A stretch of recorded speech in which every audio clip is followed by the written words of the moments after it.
Joe Gilliam was a standout quarterback in the NFL during the 1970s. Despite his impressive career, his life was overshadowed by a serious drug addiction. Sadly, this addiction led to his death when he was found dead from a cocaine overdose. It was a tragic end to a life that had so much promise. But before we get into details about his addiction, make sure to subscribe. Gilliam tragically passed away from a cocaine overdose on Christmas Day, 2000. He had just watched an NFL game between the Dallas Cowboys and the Tennessee Titans and was only 4 days away from turning 50. Although he had struggled with addiction in the past, Gilliam had managed to stay sober for 3 years before his death. During that time, he even got to attend the final Steelers game held at Three Rivers Stadium. His death was a heartbreaking end to a life that had seen both significant highs and lows. Gilliam was born in Charleston, West Virginia, as the third of 4 children to Ruth and Joe Gilliam Sr.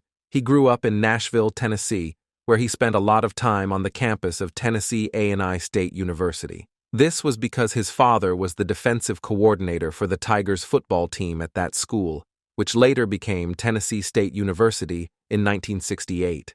Joe's early years were deeply connected to the world of football, thanks to his father's role, and this environment played a big part in shaping his future in the sport. From a young age, Gilliam showed he was a natural athlete. He got his start in sports at Washington Junior High School, where he tried his hand at tumbling, track, and basketball.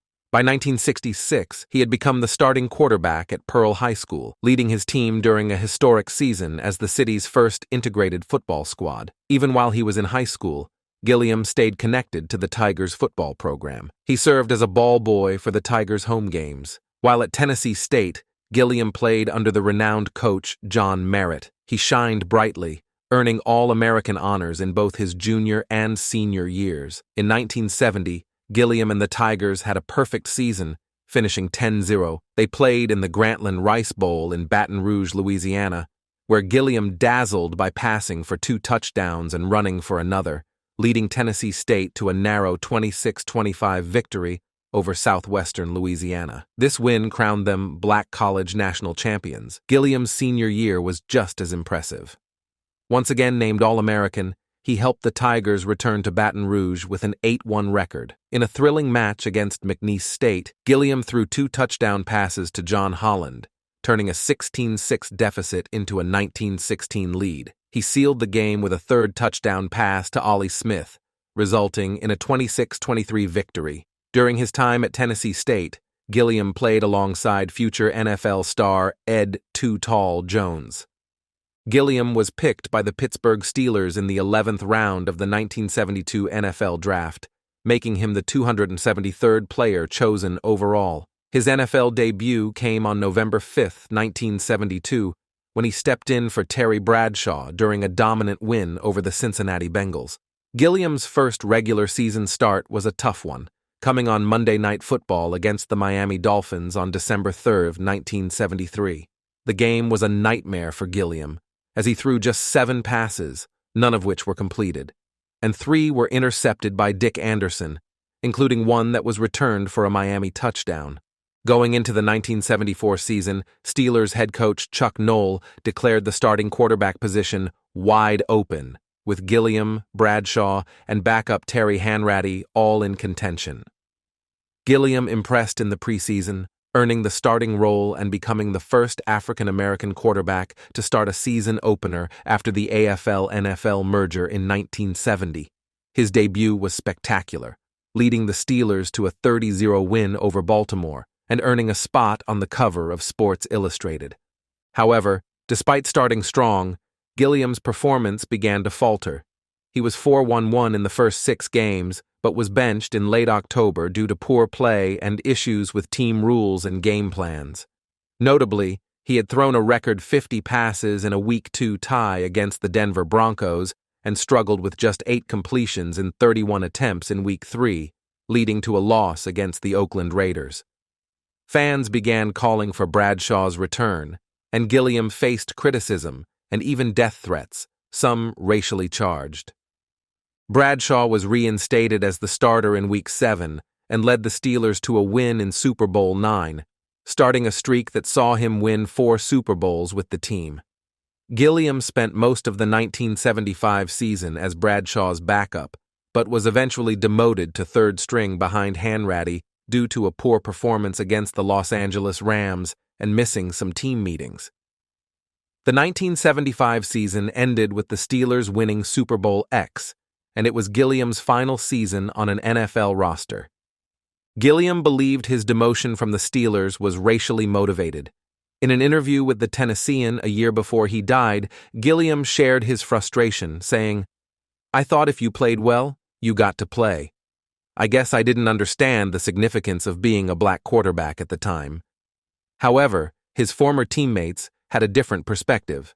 Wide receiver John Stallworth mentioned that Gilliam's demotion was due to his poor performance on the field, his failure to follow Coach Chuck Noll's game plan, and issues with substance abuse.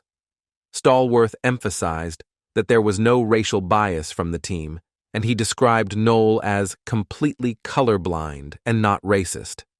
Linebacker Andy Russell agreed, noting that while Gilliam was a highly talented quarterback, he struggled with drug addiction.